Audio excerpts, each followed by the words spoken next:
Hey, salut tout le monde, c'est Cœur de Sage, j'espère que vous allez bien. Aujourd'hui dans cette vidéo, je vais vous parler d'une histoire de Han Solo, donc entre le 6 et 7, mais en même temps entre le 4 et 5, je vais vous expliquer. Donc c'est un livre de la collection Voyage vers Star Wars, le réveil de la Force. Donc il y a plusieurs livres, j'en possède quelques-uns d'entre eux. Je pense qu'il y aura d'autres vidéos dessus. Et donc si vous êtes intéressé, je vous mets le lien en description pour le commander. Bon, inutile de vous dire que du coup je vais raconter toute l'histoire dans cette vidéo. Donc voilà. Donc toutefois pour ceux qui restent, j'espère que la vidéo va vous plaire. C'est parti. Notre histoire commence quand Han Solo, entre le 6 et le 7, est dans une cantina et entend 3 personnes débattre du vaisseau le plus rapide de la galaxie. Han Solo s'approche et leur dit que c'est le Faucon Millenium. Ne le croyant pas, Han Solo décide de leur raconter une petite histoire sur ce vaisseau. Et donc là, on passe entre le 4 et le 5. Après la bataille de Yavin, Han Solo remporte beaucoup d'argent et décide de rembourser ses dettes. Cependant, le général Leia Organa lui demande de retrouver Kylo et Matt, le leader des passereaux d'une escouade rebelle chargée de retrouver de nouvelles bases pour la rébellion. En effet, Kylo et Matt est poursuivi par Alicia Beck, un capitaine impérial. Il se serait réfugié sur Sikron.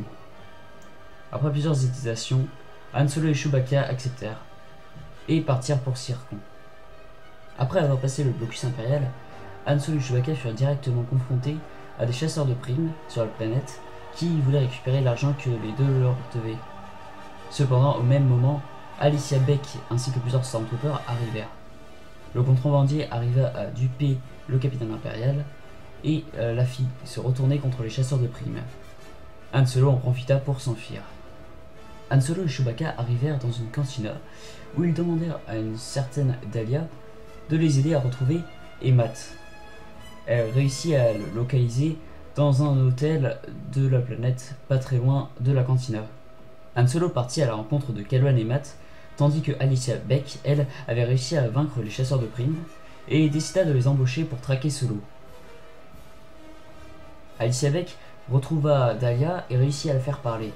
Elle arriva juste à temps à l'hôtel, mais Han Solo réussit finalement à s'échapper et à rejoindre la baie d'amarrage du Faucon Millenium avec Matt et Chewbacca. Malgré tout, Alicia Beck avait réussi à tendre une embuscade aux jeunes contrebandiers. Solo créa diversion et réussit à détruire le champ magnétique protégeant la baie de l'atmosphère toxique de la planète.